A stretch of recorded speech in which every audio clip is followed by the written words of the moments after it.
নমস্কার সবাইকে। আমাদের দেশ সতী নারীদের দেশ। আমাদের দেশ সাবিত্রী, সত্যবান, বেহুলা, লক্ষিন্দর, মহাসতী, অনুসূয়া, গার্গী, মৈত্রেয়ী, ঘোষা, লোপামুদ্রা এদের দেশ।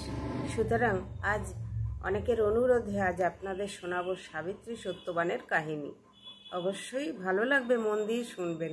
আমরা সেই ছোটবেলায় মা, ঠাকুমা, মাসিমা এদের মুখে শুনেছি যে মহাসতী সাবিত্রী। এখনও মানুষ সাবিত্রী ব্রত পালন করে। বিয়ের পর বিবাহিতা মহিলারা সাবিত্রী ব্রত পালন করে স্বামীর দীর্ঘায়ু কামনা করে। তো এই মহাসতী সাবিত্রী কে ছিলেন? তিনি ছিলেন মদ্ররাজ অশ্বপতির কন্যা সাবিত্রী। তিনি রূপে গুণে অতুলনীয়া ছিলেন। তো তার বিয়ের জন্য অনেক পাত্র আসছে, কিন্তু সাবিত্রী কাউকে সেভাবে পছন্দ করছেন না। তখন তার পিতা অশ্বপতি বললেন, তুমি কাউকে পছন্দ করো, আমি তার সাথেই তোমার বিবাহ দেব। তখন তিনি বন্ধু সহযোগে পাত্র মিত্র নিয়ে বনবিহার করতে গেলেন। বনে বেড়াতে গিয়ে দেখলেন একটি পর্ণকুটিরে একটি অন্ধ পিতামাতা বসে আছে, আর তাদের কাছে এক অপূর্ব সুন্দর সুপুরুষ যুবক বসে আছে। তিনি কাউকে পাঠিয়ে জিজ্ঞেস করলেন তার নাম কি। সে বলল যে পাত্রের নাম সত্যবান।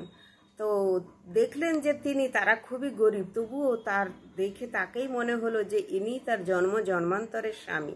তিনি এসে তার পিতাকে সে কথা বললেন। পিতা বললেন যে মা, তারা তো শুনছি খুবই দরিদ্র, পর্ণকুটিরে থাকে, তো তুমি রাজকন্যা হয়ে পর্ণকুটিরে থাকবে কি করে মা? তখন সেই স্থানে এলেন দেবর্ষি আসতে তখন অশ্বপতি বললেন যে দেবর্ষি, আপনি জানেন এই পাত্রের খবর? তখন বললেন, নিশ্চয়ই জানি মহারাজ। এই পাত্র খুব ভালো, খুব সুদর্শন, খুব মনের দিক থেকে খুব ভালো পাত্র, কিন্তু জানেন তার কি অবস্থা, তার বাড়ির কি অবস্থা? তখন বললেন যে তার পিতা মাতা দুজনেই অন্ধ, কেউ চোখে দেখতে পান না।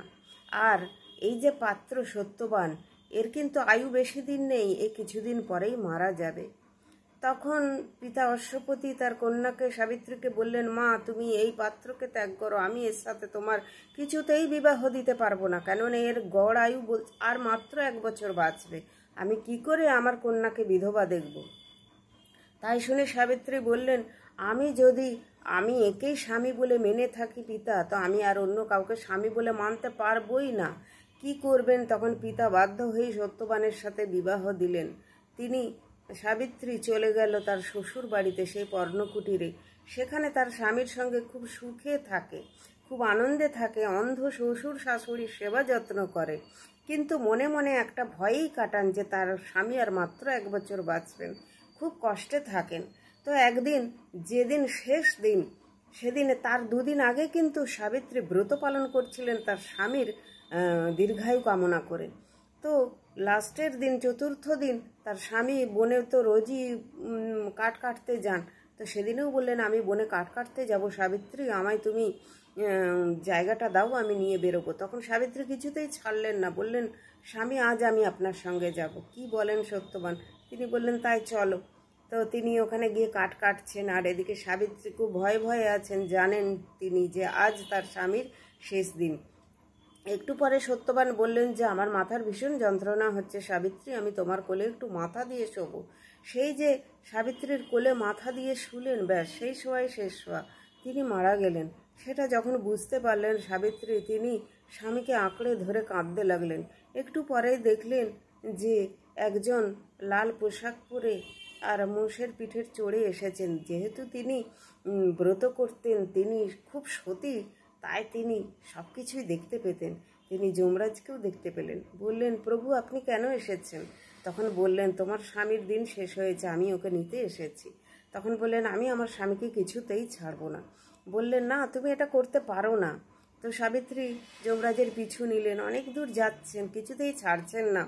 সে জামা কাপড় ছিঁড়ে যাচ্ছে, চুল উস্কো খুস্কো হয়ে গেছে, তাও তিনি ছাড়ছেন না। তখন যমরাজ বললেন, মা, তুমি একটি বর চাও, আমি তোমাকে সেই বর দেব। তখন সাবিত্রী বললেন, আপনি এই বর দিন যাতে আমার শ্বশুর শাশুড়ি চোখে দেখতে পান, আর তাদের পুরনো রাজ্য তারা ফিরে পায়। বললেন, তথাস্তু বলে চলে যাচ্ছেন। বলে, এবার তুমি আমি পথ ছাড়ো। তাও সাবিত্রী পথ ছাড়বে না, তার পা ধরে চলেইছেন। আবার কিছু দূর যাওয়ার পর বললেন যমরাজ যে তুমি আরেকটি বর চাও মা, আমি তোমায় আরেকটি বর দিচ্ছি। তখন সাবিত্রী বললেন আপনি এই বর দিন আমি যেন 100 পুত্রের মা হতে পারি। তথাস্তু বলে দিলেন।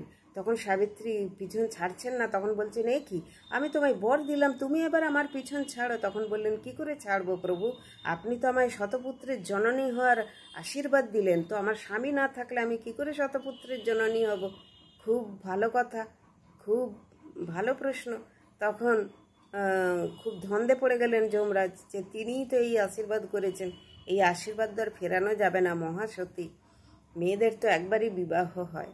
তখন তিনি বাধ্য হয়ে সত্যবানের প্রাণ ফিরে দিলেন। আর সাবিত্রী সত্যবান দুজনেই যমরাজকে প্রণাম করলেন। আর যমরাজ বললেন আজ থেকে যে সাবিত্রী ব্রত পালন করবে তার স্বামীর অবশ্যই দীর্ঘায়ু হবে। পৃথিবীর প্রত্যেকটি নারী সাবিত্রী ব্রত করবে, তোমার নাম স্বর্ণাক্ষরে লেখা থাকবে। এই হলো সাবিত্রী সত্যবানের গল্প। সাবিত্রী তার স্বামীকে নিয়ে বাড়ি ফিরে এলেন এবং এসে দেখলেন তার শ্বশুর শাশুড়ি খুব চোখে ভালোই দেখতে পাচ্ছে, এবং তাদের সেই অবন্তী নগরের যে রাজ্য অন্য রাজা আক্রমণ করে নিয়েছিল, সেই রাজা এসে তাদের সেই রাজ্য ফিরিয়ে দিলেন। এই হলো সাবিত্রী সত্যবানের গল্প। আপনাদের যদি ভালো লেগে থাকে অবশ্যই লাইক কমেন্ট করবেন, আজ হর হর মহাদেব লিখে দেবেন।